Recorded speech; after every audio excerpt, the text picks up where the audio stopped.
अभी अभी world bank का एक रिपोर्ट आया है। उस रिपोर्ट के अंदर यह जानने को मिला है कि चाइना का जो ग्रोथ रेट है वह 1990 के बाद 1990 के बाद पहली बार सबसे कम जो है यानी कि लोएस्ट जो है वो देखने को मिलेगा।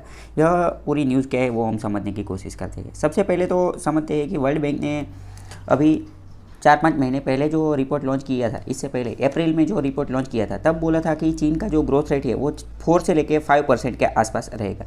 लेकिन अभी अभी जो रिपोर्ट लॉन्च किया है उसमें उसने चीन की जो ग्रोथ रेट है उसको घटाकर 2.80% कर दिया है, 2.80%। लेकिन इसके साथ साथ वर्ल्ड बैंक ने यह भी बोला है कि एशिया जो है, एशिया का जो ग्रोथ रेट है, जीडीपी का ग्रोथ रेट है वो बहुत ही ज़्यादा रहेगा, यानी कि 5.30% के आसपास रहेगा। यह सब तो डिजिट यानी कि जो आंकड़े थे उसकी बात हो गई। लेकिन यहाँ पर हमें समझना यह है कि यह एक बहुत ही बुरी स्थिति है चीन के लिए। मतलब कि इससे हमें पता चल रहा है कि चीन की जीडीपी जो है वो डाउनग्रेड कर रही है, क्योंकि 1990 के बाद चीन में मैन्युफैक्चरिंग सेक्टर में बूम आ गई थी और अभी तक तो चीन को अमेरिका के साथ ट्रेड वॉर में और वो सब माना जा रहा था, दूसरी महाशक्ति और वो सब माना जा रहा था।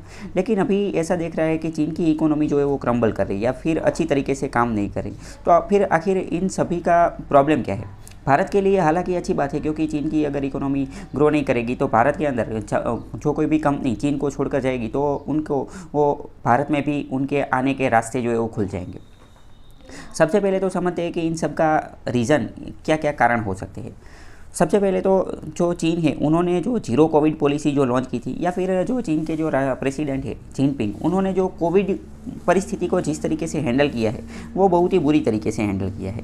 ऐसा माना जा रहा है कि उन सब में वह फेल हो गए हैं। इसके साथ साथ लॉकडाउन और वो सब जो लगा दिया था तो उन सब में भी उनको इकोनॉमी का जो है वो बहुत ही हैवी लॉस हो गया है। दूसरी बात करें कि इन्होंने जो बहुत ही खतरनाक प्रोजेक्ट लॉन्च किया था BRI, belt and road initiative, अभी जो भी रिपोर्ट आ रहे हैं उन सब से पता चल रहा है कि BRI प्रोजेक्ट जो है वो फेल हो गया है। क्योंकि पहले तो जो जिनपिंग जहाँ पर भी जाते थे या फिर ये जो चीन की जो ग्लोबल टाइम्स और वो सब कहीं पे भी बात करते थे, भाषण देते थे, तो BRI का बार बार उल्लेख करते रहते थे। लेकिन अब वो उन्होंने इनका उल्लेख जो है वो बंद कर दिया है। यह सब इस तरफ इंडिकेट करता है कि BRI प्रोजेक्ट जो है वो फेल हो गया है।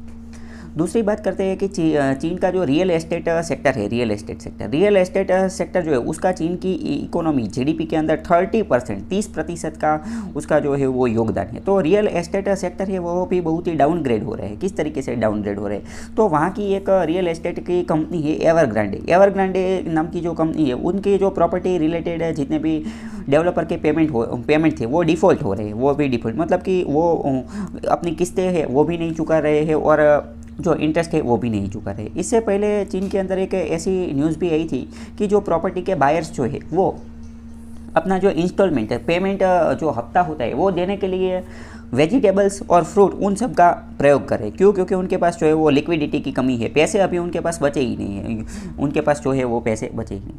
इसके साथ साथ वर्ल्ड बैंक ने तो ये चीन के बारे में, इकोनॉमी के बारे में ये रिपोर्ट दिया है। इसके साथ साथ लॉकडाउन के बाद जो रेटिंग एजेंसी है जैसे कि नोमुरा, गोल्डमैन, उन्होंने भी चीन की जो जीडीपी ग्रोथ है उसके अंदाज के अंदर जो है वो डाउनग्रेड किया है।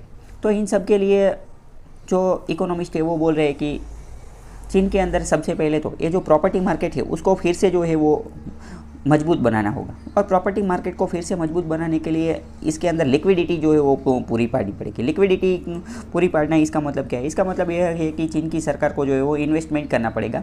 पर हमें ये भी पता चलता है कि चीन के जो प्रेसिडेंट है जिनपिंग, वो भी एक तरीके से उनकी जो पॉलिसीज़ जो है वो फेल होती हुई नज़र आ रही है।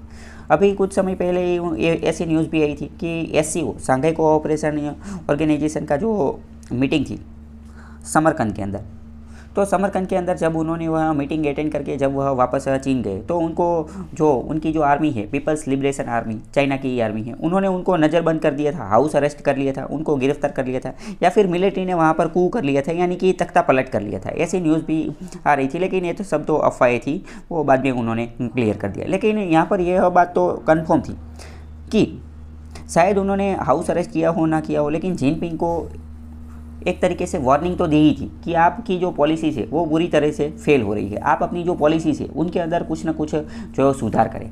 तो इस तरीके से हम देख रहे हैं कि एशिया की यह जो सेंचुरी चल रही है वो एशिया की है। लेकिन अभी चीन का जो सूरज है या फिर चीन का जो इकोनॉमिक पॉलिसी या फिर इकोनॉमिक डेवलपमेंट जो है वो डाउनग्रेड होता है, ऐसा हमें दिख रहा है। तो इसमें भारत के लिए क्या है? तो भारत को अभी इनका यूज़ करना चाहिए, इसका बेनिफिट लेना चाहिए, एडवांटेज लेना चाहिए कि भारत के लिए यह एक अच्छी अपॉर्चुनिटी है कि जब उनके वहाँ पर डाउन रेट चल रहे हैं तो भारत मैन्युफैक्चरिंग सेक्टर में ज़्यादा से ज़्यादा इन्वेस्टमेंट जो है उसको आकर्षित करे, ज़्यादा से ज़्यादा FDI जो है वो लाए और अलग अलग सेक्टर